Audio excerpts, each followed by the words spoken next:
ಪ್ರೀತಿಯ ವೀಕ್ಷಕರೇ, ಯಜಮಾನ ಧಾರಾವಾಹಿಯಲ್ಲಿ ಝಾನ್ಸಿ ರಾಘು ಒಂದಾಗಲಿ ಅಂತ ಸಾಕಷ್ಟು ವೀಕ್ಷಕರು ಆಸೆ ಪಡ್ತಾ ಇದ್ದಾರೆ. ಆದರೆ ಈ ಅನಿತಾ ಮಧ್ಯೆ ಬಂದು ಅದನ್ನೆಲ್ಲ ಹಾಳು ಮಾಡ್ತಾ ಇದ್ದಾರೆ ಅಂತ ಒಂದಷ್ಟು ಜನ ವೀಕ್ಷಕರು ಸಿಕ್ಕಾಪಟ್ಟೆ ಸಿಟ್ಟು ಮಾಡ್ಕೊಂಡಿದ್ದಾರೆ. ಯಾಕೆ ಅವ್ರು ಈ ಥರ ಮಾಡೋದು ಅಂತ ಎಲ್ಲರಿಗೂ ಪ್ರಶ್ನೆ ಇದೆ. ಈ ಪ್ರಶ್ನೆನ ಅವರಿಗೆ ಕೇಳೋಣ ಅಂತ ನಾನು ಕಾಯ್ತಾ ಇದ್ದೆ. ನಮ್ಮ ಜೊತೆ ಅನಿತಾ ಪಾತ್ರಧಾರಿ ವರ್ಷಿತಾ ಅವರಿದ್ದಾರೆ. ಬನ್ನಿ ಮಾತಾಡ್ಸೋಣ. ಹೇಗಿದ್ದೀರಾ ಮೇಡಮ್? ಚೆನ್ನಾಗಿದ್ದೀನಿ, ನೀವು ಹೇಗಿದ್ದೀರಾ? ನಾನು ಚೆನ್ನಾಗಿದ್ದೀನಿ. ರಾಘು ಸಿಗ್ತಾ ಇಲ್ಲ ಅಂತ ಸಿಕ್ಕಾಪಟ್ಟೆ ಬೇಸರನ, ಏನು ಕತೆ ಅಂತ? ತುಂಬ ಬೇಜಾರಿದೆ. ಮದುವೆ ಮನೆಗೆ ಬಂದ್ಬಿಟ್ಟು ತಾಳಿ ಕಟ್ದಲ್ಲೇ ಹೋಗ್ಬಿಟ್ನಲ್ಲ ಅಂತ ಬೇಜಾರಿದೆ. ಆಲ್ರೆಡಿ ರಾಘುಗೆ ಮದುವೆ ಆಗಿದೆ, ಝಾನ್ಸಿ ಇದ್ದಾಳೆ, ಮತ್ತು ಯಾಕೆ ನೀವು ಅವರಿಬ್ಬರ ಮಧ್ಯೆ ಹೋಗೋದು ಅಂತ ಏನೋ ಪೂಜೆಯಲ್ಲಿ ಕರಡಿ ಬಿಟ್ಟ ಥರ ಯಾಕೆ ಹೋಗ್ತೀರಾ ಅಂತ? ಇಲ್ಲ, ಮದುವೆಗಿಂತ ಮುಂಚೆಯಿಂದನೂ ನನಗೂ ರಾಘವೇಂದ್ರಂಗೆ ಪ್ರೀತಿ ಇತ್ತು. ನಾನು ವೀಲ್ಚೇರ್ ಮೇಲಿದ್ದಾಗ. ಸೊ ಒಂದು ಒಪ್ಪಂದದ ಮೇಲೆ ನಾವು ಮದುವೆ ಆಗಿರೋದು. ಅವ್ರ ತಂಗಿನ ನಮ್ಮ ಮನೆಗೆ ತುಂಬಿಸ್ಕೊಳ್ತೀವಿ. ನಮ್ಮ ಅಣ್ಣ ಅವ್ರ ತಂಗಿನ ಮದುವೆ ಆಗಬೇಕು ಅಂದರೆ ನನ್ನ ರಾಘವೇಂದ್ರ ಅವ್ರ ಮದುವೆ ಆಗಲೇಬೇಕಿತ್ತು. ಸೊ ಆ ಒಪ್ಪಂದದ ಮೇಲೆ ಪ್ರೀತಿ ಮಾಡ್ತಾಯಿದ್ವಿ ಮುಂಚೆ. ಈಗ ಅವ್ರು ನನಗೆ ಗೊತ್ತಿಲ್ಲದಂಗೆ ಇನ್ನೊಂದು ಮದುವೆ ಆಗಿದ್ದಾರೆ, ಅದು ಕಾಂಟ್ರಾಕ್ಟ್ ಮ್ಯಾರೇಜ್. ಸೊ ಅದನ್ನು ಡಿಸಾಲ್ವ್ ಮಾಡ್ಬೋದು. ಪ್ರೀತಿ ಇದೆ ಅಂತ ಹೇಳಿದಾರಾ ರಾಘು ಅವರು? ನಿಮ್ಮ ಮೇಲೆ ಪ್ರೀತಿ ಇದೆ ಅಂತ? ಹೌದು, ಅಫ್ಕೋರ್ಸ್. ಅದು ಮದುವೆಗಿಂತ ಮುಂಚೆ ಎಲ್ಲ ಎಪಿಸೋಡ್ಸಲ್ಲಿ ನಾನು ವೀಲ್ ಚೇರ್ ಮೇಲೆ ಇದ್ದಾಗ ನನ್ನ ಮೇಲೆ ಪ್ರೀತಿ ಇದೆ, ಐ ಲವ್ ಯು ಅಂತ ಎಲ್ಲ ಹೇಳಿದ್ದಾರೆ. ಅದು ಆ್ಯಕ್ಚುಲಿ ಪ್ರೀತಿ ಅಲ್ಲ, ಅನುಕಂಪ ಅಂತ. ಅನುಕಂಪ, ಸಿಂಪತಿ ಎಲ್ಲ ಪ್ರೀತಿನೇ. ನೀವು ಆ ಥರ ಅನ್ಕೋಬೇಕಷ್ಟೇ. ಇಲ್ಲ, ರಾಘವೇಂದ್ರ ಅವ್ರಿಗೂ ಪ್ರೀತಿ ಇತ್ತು, ಬಟ್ ಅವ್ರಿಗೆ ನಾನಾ ಕಾರಣಗಳಿಂದ ಇಕ್ಕಟ್ಟಿನಲ್ಲಿ ಸಿಗಾಕೋಬಿಟ್ರು. ಸೊ ಝಾನ್ಸಿ ಅವ್ರನ್ನ ಇಕ್ಕಟ್ಟಿನಲ್ಲಿ ಸಿಗಾಕ್ಸಿ ಕಾಂಟ್ಯಾಕ್ಟ್ ಮದುವೆ ಆದರು. ಆ್ಯಂಡ್ ಅವ್ರ ಮನೆಯವ್ರ ಪ್ರೆಷರ್ ಆಗಲಿ ಎಲ್ಲ ಸೇರ್ಕೊಂಡು ಅವ್ರಿಗೆ ಇರಿಟೇಟ್ ಮಾಡಿ ಮದುವೆ ಮಾಡಿಸಿದ್ದಾರೆ. ಸೊ ಅವರಿಗೆ ಇಲ್ಲಿ ಪ್ರೀತಿ, ನೀವು ಅನುಕಂಪ ಅನ್ಕೋಬೋದು, ಸಿಂಪತಿ ಅನ್ಕೋಬೋದು, ಬಟ್ ಅನಿತಾ ಮೇಲೆ ಪ್ರೀತಿ ಖಂಡಿತ ಇತ್ತು ರಾಘವೇಂದ್ರ ಅವ್ರಿಗೆ. ಈಗ ವೀಕ್ಷಕರು ಎಷ್ಟು ಬೈತಾ ಇದ್ದಾರೆ, ಏನು ಹೇಳ್ತಾರೆ ಅಂತ ಕೇಳಲ್ಲ, ನಾನು ಅದಕ್ಕೆ ಹೇಳ್ತಾ ಇರೋದು, ಎಷ್ಟು ಬೈತಿದ್ದಾರೆ. ತುಂಬ ಬೈತಿದ್ದಾರೆ ಇವಾಗ. ಅನಿತಂಗೆ ಫಸ್ಟ್ ವೀಲ್ ಚೇರ್ ಮೇಲೆ ಇದ್ದಾಗ ತುಂಬ ಪಾಸಿಟಿವ್ ಕಮೆಂಟ್ಸ್, ತುಂಬ ಪ್ರೀತಿ ವ್ಯಕ್ತಪಡಿಸ್ತಿದ್ರು, ತುಂಬ ಅನುಕಂಪ, ತುಂಬ ಸಿಂಪತಿ ಇತ್ತು. ಎಷ್ಟು ಜನ ಮಾತಾಡ್ಸೋರು ಅಂದರೆ ಅವಾಗ, ಅಯ್ಯೋ ಪಾಪ ಈ ಹುಡುಗಿ ಹಿಂಗಿದೆಯಲ್ಲ ಅಂತ. ಆದರೆ ಇವಾಗ ಅಷ್ಟೇ ತದ್ವಿರುದ್ಧವಾಗಿ ಬೈಕೋತಿದ್ದಾರೆ, ಏನಕ್ಕೆ ಅವರಿಬ್ಬರನ್ನ ದೂರ ಮಾಡೋಕ್ಕೆ ಹೊರಟಿದ್ಯಾ, ಏನಕ್ಕೆ ಹಿಂಗೆ ಮಾಡ್ತಾ ಇದೆಯಾ ಅಂತ. ಇವಾಗ ಸ್ವಲ್ಪ ಕಮೆಂಟ್ ಸೆಕ್ಷನ್ ನೋಡೋಕ್ಕೆ ಭಯ ಆಗುತ್ತೆ, ಅದಕ್ಕೆ ನೋಡೋದು ನಿಲ್ಲಿಸ್ಬಿಟ್ಟಿದ್ದೀನಿ. ರಾಘು ಅಂತ ಹೇಳಿ ಬರ್ದು ನಿಮ್ಮ ಬಾಯಿ ಬಂತು. ರಾಘು ಆಕ್ಸಿಡೆಂಟ್ ಆಗ್ತಿದೆ ಅಂತ ಗೊತ್ತಾಗಿ ನಿಮಗೆ ಕಾಲು ಬಂತು. ಏನಿದು ಈ ರೇಂಜಿಗೆ ರಾಘು ಪವರು? ಅದು ಪ್ರೀತಿ ಪವರು ನೋಡಿ. ರಾಘವೇಂದ್ರ ಅವ್ರು ಜಪ ಮಾಡಿ ನನ್ನ ಬಾಯಿ ಸರಿ ಮಾಡಿಕೊಂಡೆ, ಅವ್ರನ್ನ ಆಕ್ಸಿಡೆಂಟಿಂದ ತಪ್ಸಕ್ಕೆ ಹೋಗಿ ನನ್ನ ಕೈ ಕಾಲು ಬಂತು. ಸೊ ಪ್ರೀತಿಗೆ ಎಷ್ಟು ಪವರ್ ಇದೆ ನೋಡಿ. ಈಗ ರಾಘುವಿಂದ ಏನೋ ಬಾಯಿ ಬಂತು, ಕಾಲು ಬಂತು ಅಂದ್ಕೊಂಡು ಈಗ ಅವ್ರನ್ನೇ ಮದುವೆ ಆಗಬೇಕು ಅಂತ ಪಡ ತೊಟ್ಟು ಕೂತಿದ್ದೀರಾ. ಅಲ್ಲಿ ಝಾನ್ಸಿ ನನ್ನ ಗಂಡನ ನಾನು ಬಿಟ್ಕೊಡಲ್ಲ ಅಂತ ಹೇಳ್ತಾ ಇದ್ದಾರೆ. ನಿಮ್ಮಿಬ್ಬರದ್ದು ಜಗಳ ಯಾವಾಗ ಮುಗಿಯುತ್ತೆ ಅಂತ? ಅದು ಮುಗಿಯಲ್ಲ. ರಾಘವೇಂದ್ರ ಝಾನ್ಸಿನ ಆ ಮನೆಯಿಂದ ಆಚೆ ಓಡಿಸಿ ರಾಘವೇಂದ್ರ ಅವ್ರ ಕೈಲಿ ಅದೇ ಮಂಟಪದಲ್ಲಿ ನಾನು ತಾಳಿ ಕಟ್ಟಿಸ್ಕೊಂಡ ಮೇಲೆ ಮಾತ್ರ ಮುಗಿಯೋದದು. ಈಗ ಝಾನ್ಸಿನ ಒಂದು ವೇಳೆ ರಾಘವೇಂದ್ರ ಒಪ್ಕೊಂಡು ಅವಳೇ ಹೆಂಡತಿ ಅಂತ ಹೇಳಿ ಮುಂದುವರೆದ್ರೆ ಅನಿತಾ ಏನು ಮಾಡ್ತಾರೆ? ರಾಘವೇಂದ್ರ ಒಪ್ಪಕ್ಕೆ ನಾನು ಬಿಡಲ್ಲ. ಏನೇ ಆಗಲಿ ಅವ್ರು ವಾಪಸ್ ನನಗೆ ಸೇರಬೇಕು, ನನ್ನನ್ನು ಮದುವೆ ಆಗಬೇಕು. ನಾನು ಈಗ ಅನಿತಾ ಪಾತ್ರ ಹೆಂಗಾಗಿದೆ ಅಂದರೆ, ಅವಳು ಹಠಮಾರಿ, ಅವಳಿಗೆ ಬೇಕು ಅಂದಿದ್ದು ಬೇಕೇ ಬೇಕು ಇವಾಗ. ಈಗ ರಾಘವೇಂದ್ರ ಒಪ್ಪಲಿಲ್ಲ ಅಂದರೆ ಒಪ್ಪಿಸ್ಕೊಂಡು ಮದುವೆ ಆಗೇ ಆಗ್ತೀನಿ ನಾನು. ಸೊ ರಾಘವೇಂದ್ರ ಬೇಡ ಅಂತ ಹೇಳಿಲ್ಲ, ಝಾನ್ಸಿನ ಓಡಿಸಿದ್ರೆ ನನ್ನ ಮದುವೆ ಆಗ್ತಾರೆ. ಏನಕ್ಕೆ ಅಂದರೆ ಅವ್ರ ತಂಗಿ ಜೀವನ ಇದೆಯಲ್ಲ, ಅವ್ರ ತಂಗಿನ ಇವಾಗ ಡಿವೋರ್ಸ್ ಕೊಡ್ಸೋಕ್ಕೆ ನಾನು ರೆಡಿ ಮಾಡ್ತಾ ಇದ್ದೀನಿ. ಸೊ ಅವ್ರ ತಂಗಿನ ಇಲ್ಲಿ ಮನೆಯಿಂದ ಆಚೆ ಓಡಿಸ್ತೀನಿ. ಅವ್ರ ತಂಗಿ ಜೀವನಕ್ಕೋಸ್ಕರ ಆದರೂ ನನ್ನ ಮದುವೆ ಆಗಲೇಬೇಕು ರಾಘವೇಂದ್ರ. ಇಂಥ ಮನೆ ಹಾಳು ಐಡಿಯಾಗಳು ಎಲ್ಲಿಂದ ಬರ್ತಾ ಇದೆ? ಮನೆ ಹಾಳು ಐಡಿಯಾ ಅಲ್ಲ, ಇದು ಫಸ್ಟೇ ಆಗಿರೋ ಅಗ್ರಿಮೆಂಟ್, ನಮಗೆ ಒಪ್ಪಂದ. ಸೊ ಅವ್ರ ಮನೆಯಿಂದ ನಾವು ಹೆಣ್ಣು ತೊಗೋಬೇಕಂದ್ರೆ ನಮ್ಮ ಮನೆಯಿಂದ ನೀವು ಹೆಣ್ಣು ತೊಗೋಬೇಕು ಅಂತ ಆಗಿರೋ ಒಪ್ಪಂದದ ಮೇಲೆ ಆಗಿರೋ ಮದುವೆಗೆ. ಸೊ ಅದು ಒಪ್ಪಂದದ ಮೇಲೆ ನಿಲ್ಲಬೇಕು ಅವರು, ಇಡೀ ಮನೆಯವರು. ಸೊ ನಾನು ಬಿಡಲ್ಲ. ಎಷ್ಟು ಈಸಿಯಾಗಿ ಡಿವೋರ್ಸ್ ಕೊಡಿಸ್ಬಿಡ್ತೀನಿ, ರಾಘುನ್ ಬಿಡಲ್ಲ, ಈ ಥರ ಎಲ್ಲ ಹೇಳ್ತಿದ್ದೀರಲ್ಲ ಅಂತ. ಅಲ್ಲ, ಅವರಿಬ್ಬರು ಆಗಿರೋದು ಕಾಂಟ್ರಾಕ್ಟ್ ಮ್ಯಾರೇಜ್, ಅದೊಂದು ಜಸ್ಟ್ ಅಗ್ರಿಮೆಂಟು. ಕಾಂಟ್ರಾಕ್ಟ್ ಈಗ ಪಕ್ಕಾ ಮಾಡ್ಕೊಂಡಿದ್ದಾರೆ, ಇಬ್ಬರಿಗೂ ಲವ್ ಆಗಿದೆ. ಲವ್ ಆಗಿಲ್ಲ, ರಾಘವೇಂದ್ರ ಅವ್ರಿಗಿನ್ನೂ ಲವ್ ಆಗಿಲ್ಲ. ರಾಘವೇಂದ್ರ ಅವ್ರಿಗೆ ಇಷ್ಟ ಇಲ್ಲ. ರಾಘವೇಂದ್ರ ಅವ್ರು ನಿಮ್ಮ ಹತ್ರ ಹೇಳಿಲ್ಲ ಅಷ್ಟೇ, ಬಟ್ ಎಲ್ಲರ ಹತ್ರ ಹೇಳ್ಕೊಂಡ್ಬಿಟ್ಟಿದ್ದಾರೆ ಝಾನ್ಸಿ ಅಂದರೆ ನಂಗೆ ಇಷ್ಟ ಅಂತ. ಇಲ್ಲ, ಝಾನ್ಸಿ ಪ್ರಯತ್ನ ಮಾಡ್ತಿದ್ದಾಳೆ ರಾಘವೇಂದ್ರನ ಪಡ್ಕೊಳ್ಳೋಕ್ಕೆ, ಬಟ್ ರಾಘವೇಂದ್ರ ಅವ್ರಿಗೆ ಇನ್ನೂ ಇಷ್ಟ ಇಲ್ಲ. ಸೊ ಏನಾಗುತ್ತೆ ನೋಡೋಣ. ರಾಘವೇಂದ್ರ ಅವ್ರಿಗೆ ಸದ್ಯದ ಮಟ್ಟಿಗೆ ಇಷ್ಟ ಇಲ್ಲ. ಹಾಗಂತ ಅನಿತದ ಮೇಲೂ ಏನು ತುಂಬ ಪ್ರೀತಿ ಏನಿಲ್ಲ. ಯಾಕೆಂದರೆ ಅವರು ಇಕ್ಕಟ್ಟಿನ ಪರಿಸ್ಥಿತಿಲಿದ್ದಾರೆ. ಈಗ ಪಲ್ಲವಿ ಜೀವನ ನೋಡೋದಾ, ಇಲ್ಲ ಅವ್ರ ಮನೆಯವ್ರ ಮಾತು ಕೇಳೋದಾ, ಝಾನ್ಸಿ ಅವ್ರಿಗೆ ಹೆಲ್ಪ್ ಮಾಡಿದ್ರು ಅನ್ನೋದು ಅವ್ರಿಗೊಂದಿದೆ. ಸೊ ಇಕ್ಕಟ್ಟಿನ ಪರಿಸ್ಥಿತಿಲಿ ಇರೋದ್ರಿಂದ ಅವ್ರಿಗೆ ಕನ್ಫ್ಯೂಸ್ ಸ್ಟೇಟಲ್ಲಿದ್ದಾರೆ. ಯಾರ ಮೇಲೆ ಪ್ರೀತಿ ಕೊಡಬೇಕು ಅನ್ನೋದು ಅವ್ರಿಗೆ ಕನ್ಫ್ಯೂಷನ್ ಆಗಿದೆ. ಈಗ ರಾಘುವಿಂದ ನಿಮಗೆ ಬಾಯಿ ಬಂದಿದೆ, ಕಾಲೆಲ್ಲ ಬಂದಿದೆ. ಹೀಗಿರುವಾಗ ಅವರನ್ನು ಇಕ್ಕಟ್ಟಿನ ಪರಿಸ್ಥಿತಿಲಿ ನೋಡೋಕ್ಕೆ ಇಷ್ಟಪಡ್ತೀರಾ? ಬೇಕಾ ಇದೆಲ್ಲ ಅಂತ? ಹೌದು, ನನಗೆ ಅನಿತಾ ಆಗಿ ನನಗೆ ಸ್ವಲ್ಪನೂ ಸಾಫ್ಟ್ ಕಾರ್ನರ್ ಇಲ್ವಾ? ಇಲ್ಲ ನೋ ಒಂದಿನನೂ ರಾಘುನ್ ಇಷ್ಟ ಕಷ್ಟ ಏನು ಅಂತನೂ ಕೇಳಲ್ಲ ಯಾರೂನು. ಇಲ್ಲ, ಯಾವುದೇ ಕಾರಣಕ್ಕೂ ಕೇಳಲ್ಲ. ನನಗೆ ಬೇಕು, ನಾನು ಅನಿತಾ ಆಗಿ ನನಗೇನು ಬೇಕೋ ಅದು ದಕ್ಕಿಸ್ಕೊಳ್ದಲೇ ಬಿಡಲ್ಲ. ಯಾಕೆಂದರೆ ನಾನು ಹಠ ಮಾರಿ ಮತ್ತು it's you making me conscious. Raghavendra ಅವ್ರು ಇಲ್ಲಿಂದ ನೀವು ಇಂಟರ್ವ್ಯೂಯಿಂದ ಆಚೆ ಕಳಿಸ್ಬೇಕಾ, ನಗ್ತಾ ಇದ್ದಾರೆ ಅಲ್ಲಿ ಕೂತ್ಕೊಂಡು. ಸೊ ಅನಿತಾ ಆಗಿ ನಾನು ಬಿಡಲ್ಲ. ನಾನೇನಾದರೂ ಇದ್ರ ಬಗ್ಗೆನೇ ಇನ್ನೊಂದೆರಡು ಕ್ವಶನ್ ಕೇಳಿದ್ರೆ ಗ್ಯಾರಂಟಿ ಹೊಡೆಯೋದಂತೂ ಪಕ್ಕ ಅನಿಸ್ತಾ ಇದೆ ನನಗೆ. ಏಕೆ ಅನಿತಂಗೆ ತುಂಬ ಕೋಪ ಬರುತ್ತೆ, ತುಂಬ ಕೋಪಿಷ್ಟೆ, ಹಠ ಮಾರಿ ಅವಳಿಗೆ ಏನು ಬೇಕು ಅಂತ ಅಂದ್ಕೊಳ್ತಾಳೋ ಅದನ್ನು ಸಿಗದೇ ಇದ್ದರೆ ಅದಕ್ಕೆ ಯಾವ ಮಟ್ಟಕ್ಕಾದರೂ ಹಿಡಿತಾಳೆ. ಯಾವ ಮಟ್ಟಕ್ಕೆ ಹೋಗಿ ಅದನ್ನು ದಕ್ಕಿಸ್ಕೋಬೇಕು ಅದನ್ನು ದಕ್ಕಿಸ್ಕೊಳ್ತಾಳೆ ಅನಿತಾ. ನಿಮ್ಮ ಮೈ ಮೇಲೆ ಏನಾದರೂ ಅನಿತಾ ರಿಯಲ್ ಆಗೋ ಬಂದಿರ್ತಾಳ ಏನು ಕತೆ? ಇಲ್ಲ ನೀವು ಹಿಂಗೆ ಅನಿತಾ ಬಗ್ಗೆ ಕೇಳ್ತಾ ಇದ್ರೆ ಬರ್ಬೋದೇನೋ ಅನಿತಾ ಅಂತ. ಬಟ್ ಇಲ್ಲ, ರಿಯಲ್ ಲೈಫಲ್ಲಿ ಹಂಗಂತೂ ಇಲ್ಲ. ತುಂಬ ತದ್ವಿರೋಧ, ತುಂಬ ಕಾಮ್, ತುಂಬ ಪೀಸ್. ಅಷ್ಟು ಕೋಪ ಇದೆಲ್ಲ ನನ್ನ ರಿಯಲ್ ಲೈಫಲ್ಲಿ ಇಲ್ಲ. ರಿಯಲ್ ಲೈಫಲ್ಲಿ ನೀವೊಂದು ಹುಡುಗನ ಲವ್ ಮಾಡ್ತೀರಾ, ಬಟ್ ಆ ಹುಡುಗ ಇನ್ನೊಂದು ಹುಡುಗಿನ ಲವ್ ಮಾಡಿರ್ತಾನೆ ಅಂತ ಅಂದ್ಕೊಳ್ಳಿ. ವರ್ಷಿತಾ ಏನು ಮಾಡ್ತಾರೆ? ವರ್ಷಿತಾ ಬಿಟ್ಬಿಡ್ತಾಳೆ. ಅವ್ರಿಗೆ ತಲೆ ಕೆಡ್ಸ್ಕೊಳ್ಳಲ್ಲ. ಏನಕ್ಕೆ ಅಂದರೆ ಅವ್ನಿಗೆ ನನ್ನ ಕಂಡ್ರೆ ಇಷ್ಟ ಇಲ್ಲ, ನನ್ನನ್ನು ಅವನು ಆಲ್ರೆಡಿ ಬಿಟ್ಟು ಇನ್ನೊಂದು ಕಡೆ ಹೋಗಿದ್ದಾನೆ ಅಂದರೆ ಅಂಥವ್ರನ್ನ ದಕ್ಕಿಸ್ಕೊಂಡು ಪ್ರಯೋಜನ ಇಲ್ಲ. ಸೊ ನಮ್ಮನ್ನು ಪ್ರೀತಿಸೋರ ಜೊತೆ ನಾವಿರಬೇಕು. ಸೊ ವರ್ಷಿತಾ ಬಿಟ್ಬಿಡ್ತಾಳೆ. ಪ್ರೀತಿ ಬಗ್ಗೆ ಸ್ವಲ್ಪ ಮಾತಾಡ್ತಿದ್ದೀರಾ. ನಿಮ್ಮ ಪ್ರಕಾರ ಪ್ರೀತಿ ಅಂದರೆ ಏನು? ಪ್ರೀತಿ ಅಂದರೆ it's trust, care, love and ನಂಬಿಕೆ. ನಿಮಗೇನಾದ್ರೂ ಈ ನಂಬಿಕೆ ಸಿಕ್ಕಿದೆಯಾ? ಇಲ್ಲ ಖಂಡಿತ ಇಲ್ಲ. ಈಗ ನಿಮ್ಮ ಎಪಿಸೋಡ್ಗಳನ್ನು ನೋಡಿ ವೀಕ್ಷಕರು ಏನು ಹೇಳ್ತಾರೆ ಅಂದರೆ, ಬಯೋದಂತೂ ಅಫ್ಕೋರ್ಸ್ ಪ್ರಪೋಸ್ ಮಾಡೋ ಧೈರ್ಯ ಯಾರು ಮಾಡಲ್ಲ ಅನ್ಕೋತೀನಿ ನಾನು, ಗೊತ್ತಿಲ್ಲ. ಇಲ್ಲ ಅಂದರೆ ಮುಂಚೆ ಪ್ರಪೋಸಲ್ಸ್ ಬರ್ತಿತ್ತು, ಈಗ ಕ್ಯಾರೆಕ್ಟರ್ ಚೇಂಜ್ ಆದಮೇಲೆ ಸ್ವಲ್ಪ ಎಲ್ಲರೂ ಭಯ ಪಡ್ತಾ ಇದ್ದಾರೆ. ಸೊ ಇವಾಗೆಲ್ಲ ಸುಮ್ಮನಾಗ್ಬಿಟ್ಟಿದ್ದಾರೆ. ಮುಂಚೆ ಸ್ವಲ್ಪ ಅವಾಗವಾಗ ಬರ್ತಿತ್ತು, ಈಗ ಅದು ಇಲ್ಲ. ಇವಾಗ ಭಯ ಎಲ್ಲರಿಗೂ. ಅನಿತಾ ಥರ ನೋಡ್ತಾರಲ್ಲ, ಬಟ್ ವರ್ಷಿತಾಗ ಬರುತ್ತೆ ಅವಾಗವಾಗ. ಆ್ಯಕ್ಚುಲಿ ಈಗ ಭಯ ಪಡೋದು ಎಷ್ಟು ಅಡ್ವಾಂಟೇಜ್ ಎಷ್ಟು ಡಿಸ್ಅಡ್ವಾಂಟೇಜ್ ಅಂತ ನಿಮ್ಗೆ ಅನಿಸುತ್ತೆ? ಒಂಥರ ಅಡ್ವಾಂಟೇಜ್, ಸ್ವಲ್ಪ ಏನು ಡ್ರಾಮಾ ಇಲ್ಲ ಅಂತ ಅನಿಸುತ್ತೆ. ಬಟ್ ಡಿಸ್ಅಡ್ವಾಂಟೇಜ್ ಏನಂದರೆ ಅನಿತಾ ಪಾತ್ರವಾಗೇ ನೋಡ್ಬಿಡ್ತಾರಲ್ಲ. ಸೊ ಅಷ್ಟೆಲ್ಲ ಹೆದರ್ಕೋಬೇಡಿ, I am a chill person, ನಾನು ಕೂಲ್ ಪರ್ಸನ್, ಅಷ್ಟೆಲ್ಲ ಹೆದರ್ಕೋಬೇಡಿ ಅನ್ನೋ ನನ್ನ ಕಾನ್ಸೆಪ್ಟ್.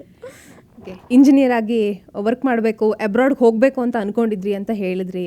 ಈಗ ಆ್ಯಕ್ಟಿಂಗ್ ಫೀಲ್ಡಿಗೆ ಬಂದಿದ್ದೀರಾ. ಈ ಲೈಫ್ ಹೇಗಿದೆ? ಎಲ್ಲೋ ಒಂದ್ಸಲ ಅನಿಸುತ್ತಾ ಅಬ್ರಾಡಿಗೆ ಹೋಗಬೇಕಿತ್ತು, ನಾನು ವರ್ಕ್ ಮಾಡಬೇಕಿತ್ತು ಅಂತ ಅನಿಸಿದ್ಯಾ? ಇಲ್ಲ, ಐ ಥಿಂಕ್ ಇಟ್ಸ್ ಡೆಸ್ಟಿನಿ. ನನಗೆ ಎಂಜಿನಿಯರಿಂಗ್ ಮುಗಿಸಿದ ಮೇಲೆ ಆಲ್ಮೋಸ್ಟ್ 1 year ನಾನು ಫುಲ್ ಪ್ರಿಪೇರ್ ಆಗಿದ್ದೆ. ಅಪ್ಲೈ ಮಾಡ್ತಾಯಿದ್ದೆ ಯೂನಿವರ್ಸಿಟೀಸ್ಗೆ, ಬೇರೆ ಎಕ್ಸಾಮ್ಸ್ ಕೊಡಬೇಕು ಅಂತ ಎಲ್ಲದೂ ಪ್ರಿಪೇರ್ ಆಗ್ತಾಯಿದ್ದೆ. ಆ ಮಧ್ಯದ ಗ್ಯಾಪಲ್ಲಿ ನಾನು ಈ ಆಡಿಷನ್ಸ್ ಆಗಲಿ ಲುಕ್ ಟೆಸ್ಟ್ ಆಗಲಿ ಕೊಡೋಕ್ಕೆ ಸ್ಟಾರ್ಟ್ ಮಾಡಿದ್ದು. ಐ ಥಿಂಕ್ ಹಣೆ ಬರಹ ಡೆಸ್ಟಿನಿ, ನಾನು ಇಲ್ಲೇ ಬರಬೇಕು ಅಂತ ಇತ್ತು. ಸೊ ಒಂದು ಸತಿ ಕೊಡೋಕ್ಕೆ ಸ್ಟಾರ್ಟ್ ಮಾಡಿದ್ಮೇಲೆ it's no turn back. Life ಎಷ್ಟು ಚೇಂಜ್ ಆಗಿದೆ ಇಂಜಿನಿಯರಿಂದ ಇವಾಗ ಆ್ಯಕ್ಟ್ರೆಸ್. ತುಂಬ ಚೇಂಜ್ ಆಗಿದೆ. ನನಗೇನಿದು ಚಿಕ್ಕ ವಯಸ್ಸಿನ ಕನಸೇನಲ್ಲ, ನಾನು ಹಿಂಗೆ ಆ್ಯಕ್ಟ್ರೆಸ್ ಆಗಬೇಕು ಅಂತ ತುಂಬ ಅಂದ್ಕೊಂಡು ಬಂದಿದ್ದವಳಲ್ಲ, ಆಕಸ್ಮಿಕವಾಗಿ ಬಂದಿದ್ದವಳು.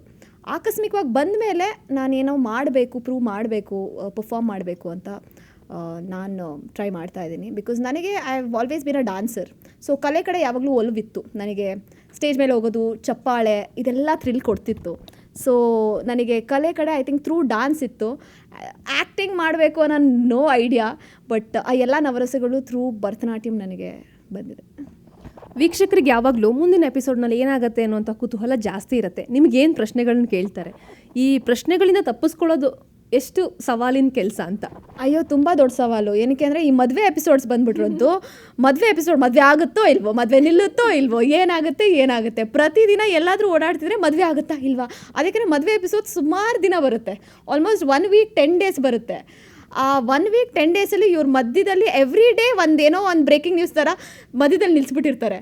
ಸೊ ಝಾನ್ಸಿ ಬರ್ತಾಳಾ, ಮದುವೆ ನಿಂತೋಗುತ್ತಾ, ಏನಾಗುತ್ತೆ ಅಂತ ಸಿಕ್ಕಾಪಟ್ಟೆ ಕ್ಯೂರಿಯಾಸಿಟಿ. ಹೇಳೋವರೆಗೂ ಬಿಡೋದೇ ಇಲ್ಲ ಕೆಲಸತಿ. ಹೇಳು ಅಂತ ಹಂಗೆ ನಿಂತ್ಕೊಬಿಡ್ತಾರೆ. ಬಟ್ ಈ ಥರ ಮೇನ್ ಸೀಕ್ವೆನ್ಸ್ಗಳು ಬಂದಾಗ ವಾಟ್ ಈಸ್ ನೆಕ್ಸ್ಟ್ ಅನ್ನೋದು ತುಂಬ ಜನಕ್ಕೆ ಕ್ಯೂರಿಯಾಸಿಟಿ. ಈಗ ನೆಗೆಟಿವ್ ಶೇಡ್ ಏನಾದರೂ ಬಂತು ಕ್ಯಾರೆಕ್ಟರ್ ಅಂತ ಅಂದಾಗ ನಮ್ಮ ಸರ್ಕಲಲ್ಲಿರೋರು ಅಥವಾ ನಮ್ಮ ಸಂಬಂಧಿಕರ ರಿಯಾಕ್ಷನ್ನೇ ಬೇರೆ ಇರುತ್ತೆ. ಎಷ್ಟೋ ಕಲಾವಿದರು ಹೇಳಿದ್ದಿದೆ, ನಾನು ಯಾರು, ನನ್ನ ರಿಯಲ್ ಹೆಸರೇನು, ವ್ಯಕ್ತಿತ್ವ ಏನು ಅನ್ನೋದು ಗೊತ್ತಿದ್ರೂ ಕೂಡ ನಮ್ಮ ಸಂಬಂಧಿಕರು ಬಂದು ಬೈತಾರೆ, ಯಾಕೆ ನೀನು ಅಷ್ಟೊಂದು ಹಿಂಸೆ ಕೊಡ್ತೀಯಾ, ಯಾಕೆ ತೊಂದರೆ ಕೊಡ್ತೀಯಾ ಅಂತ ಉಂಟು ಅಂತ ಹೇಳಿದ್ದಿದೆ. ನಿಮ್ಗೆ ಎಕ್ಸ್ಪೀರಿಯನ್ಸ್ ಆಗಿದೆಯಾ? ಇಲ್ಲ, ನನಗಿನ್ನೂ ಆ ಥರದ್ದು ಎಕ್ಸ್ಪೀರಿಯನ್ಸ್ ಆಗಿಲ್ಲ. ಯಾಕೆಂದರೆ ನನಗೆ ಫಸ್ಟು ನಾನು ವೀಲ್ ಚೇರ್ ಮೇಲೆ ಕೂತಾಗ ತುಂಬ ಸಂಬಂಧಿಕರು ಏನಕ್ಕೆ ಆ ಥರ ಪಾತ್ರ ಒಪ್ಕೊಂಡಿದ್ಯಾ, ಏನಕ್ಕೆ ಹಂಗೆ ಮಾಡ್ತಾ ಇದೆಯಾ, ನಮಗೆ ನೋಡೋಕ್ಕೆ ಇಷ್ಟ ಆಗಲ್ಲ, ನಿನ್ನ ವೀಲ್ಚೇರ್ ಮೇಲೆ ಬಾಯಿ ಹಂಗಿಟ್ಕೊಂಡು ಕೈ ಹಂಗಿಟ್ಕೊಂಡು ನೋಡೋಕೆ ಇಷ್ಟ ಆಗಲ್ಲ ಅಂತ ಆ ಅನಿತಾಗೆ ಹೇಳಿದ್ದಿದೆ. ಅಂದರೆ ನನಗೆ ಖುಷಿ ಕೊಡ್ತಿದ್ದ ಪಾತ್ರ, ಏನಕ್ಕೆ ಅಂದರೆ ತುಂಬ ಜನ ಪ್ರೀತಿ ಕೊಡ್ತಿದ್ರು ವೀಲ್ಚೇರ್ ಮೇಲೆ ಕೂತಾಗ. ಸೊ ಅಷ್ಟು ಜನರ ಪ್ರೀತಿ ಸಿಗ್ತಿದೆ ಅನ್ಬೇಕಾರೆ ಸೊ ಇದು ಮ್ಯಾಟ್ರ್ ಆಗಲ್ಲ ಅಂತ ನಾನು ಇದು ಮಾಡ್ತಿದ್ದೆ. ಬಟ್ ಇವಾಗ ನೆಗೆಟಿವ್ ಶೇಡ್ ಆಗಿದೆ, ಬಟ್ ಇನ್ನೂ ನನಗೆ ಅಷ್ಟರ ಮಟ್ಟಿಗೆ ಯಾರೂ ಬಂದು ನೀನು ಯಾಕೆ ಇದನ್ನು ಮಾಡ್ತಾ ಇದೆಯಾ ಅಂತ, ಅಂದರೆ ಸುಮ್ಮನೆ ಫನ್ನಾಗಿ ಕಾಲು ಎಳೆಯೋಕ್ಕೆ ಏನಕ್ಕೆ ಅವ್ರಿಗೆ ಹಿಂಸೆ ಕೊಡ್ತಾ ಇದೆಯಾ, ರಾಘವೇಂದ್ರ ಅವ್ರು ಸಿಕ್ಕಿದ್ರಾ, ರಾಘವೇಂದ್ರ ಅವ್ರು ಮಾಡಿದ್ರಾ ಅಂತ ಕೇಳ್ತಾರೆ ಹೊರತು ತುಂಬ ಸೀರಿಯಸ್ಸಾಗಿ ಯಾರೂ ಬಂದು ಬೈದಿಲ್ಲ. ಹೋಪ್ಫುಲಿ ಯಾರೂ ಬೈಯೋದು ಬೇಡ. ಬಟ್ ಆ್ಯಕ್ಚುಲಿ ಬೈದರು ಅಂತಂದರೆ ನಿಮ್ಮ ಪಾತ್ರಕ್ಕೆ ನ್ಯಾಯ ಸಿಗ್ತಿದೆ, ನೀವು ನ್ಯಾಯ ಕೊಡ್ತಿದ್ದೀರಾ ಅಂತ ಅರ್ಥ. ಹೌದು, ಅಂದರೆ ಅದನ್ನು ಅವರು ಅಷ್ಟು ವೈಯಕ್ತಿಕವಾಗಿ ತಗೊಂಡ್ರೆ. ಹೌದು ಹೌದು. ಅದೇ ಕಾಮೆಂಟ್ ಸೆಕ್ಷನಲ್ಲಿ ಕಲರ್ಸ್ ಪೇಜಲ್ಲಿ ದಿನ ಪ್ರೋಮೋ ಹಾಕಿದಾಗೆಲ್ಲ ಬೈಕೊಳ್ತಾರೆ, ಅವರಿಬ್ರನ್ನ ಬಿಟ್ಬಿಡು, ರಾಘವೇಂದ್ರ ಜಾನ್ಸಿನ್ ಬಿಟ್ಬಿಡು, ಏನಕ್ಕೆ ಮಧ್ಯದಲ್ಲಿ ಹೋಗ್ತಿದ್ಯಾ ಅಂತ. ಬಟ್ ಇನ್ ರಿಯಲ್ ಲೈಫ್ ಡೈರೆಕ್ಟಾಗಿ ಬಂದು ಯಾರೂ ಬೈದಿಲ್ಲ. ಅದಕ್ಕೆ ಹೆಂಗೆ ಎನ್ಕೌಂಟರ್ ಮಾಡಬೇಕು, ಅದಕ್ಕೆ ಹೆಂಗೆ ರಿಯಾಕ್ಟ್ ಮಾಡಬೇಕು ಅನ್ನೋ ನಾನು ಇನ್ನೂ ಪ್ರಿಪೇರ್ ಆಗಿಲ್ಲ. ಈಗ ಸೆಲೆಬ್ರಿಟಿ ಅಂತನೂ ಅಲ್ಲ, ಈಗ ಒಂದು ನಮ್ಮ ಸೋಷಿಯಲ್ ಮೀಡಿಯಾ ಅಕೌಂಟ್ ಪೇಜು ಪಬ್ಲಿಕ್ಕಲ್ಲಿದೆ ಅಂತ ಅಂದಾಗ ಒಂದಷ್ಟು ಜನ ಗೊತ್ತಿಲ್ಲದೆ ಇರೋ ಏನೋ ಒಂದಷ್ಟು ಜನ ಕಮೆಂಟ್ ಮಾಡ್ತಾರೆ, ನೆಗೆಟಿವ್ ಆಗಿ ಕಮೆಂಟ್ ಮಾಡ್ತಾರೆ.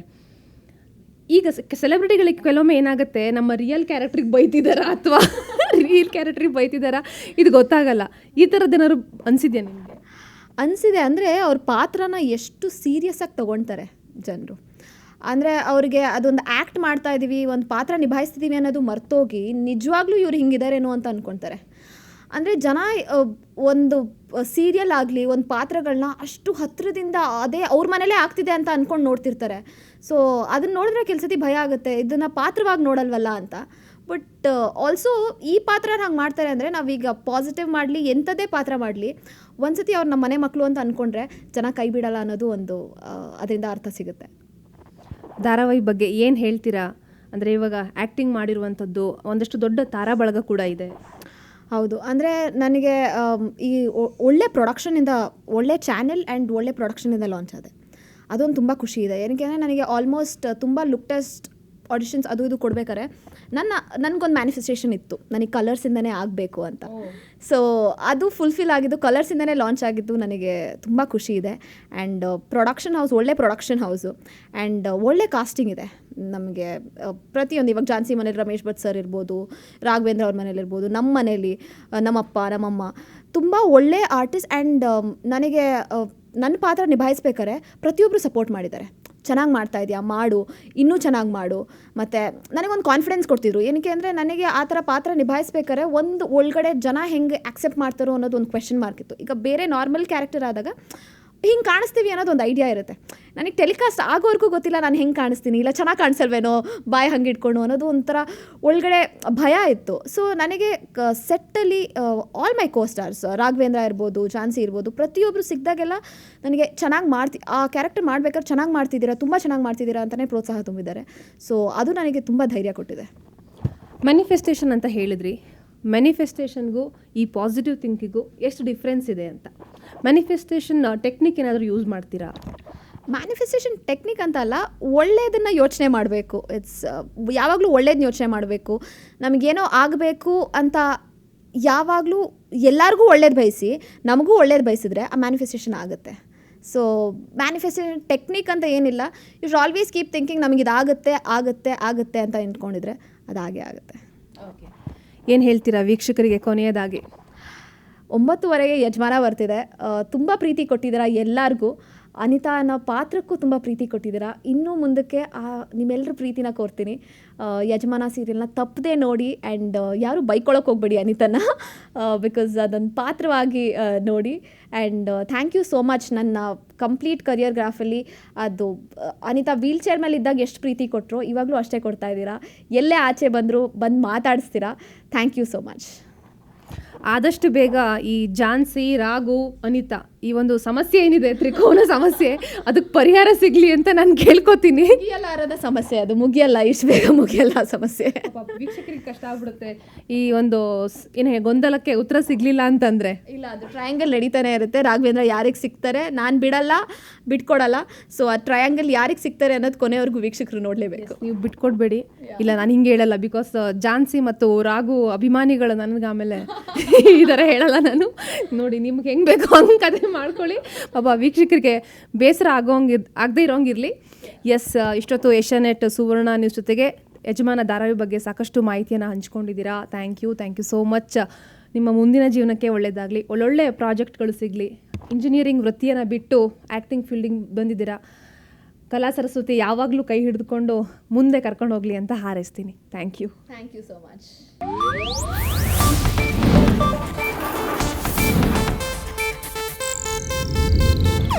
ಇದು ಏಷ್ಯಾನೆಟ್ ನ್ಯೂಸ್ ನೆಟ್ವರ್ಕ್ ಪ್ರಸ್ತುತಿ.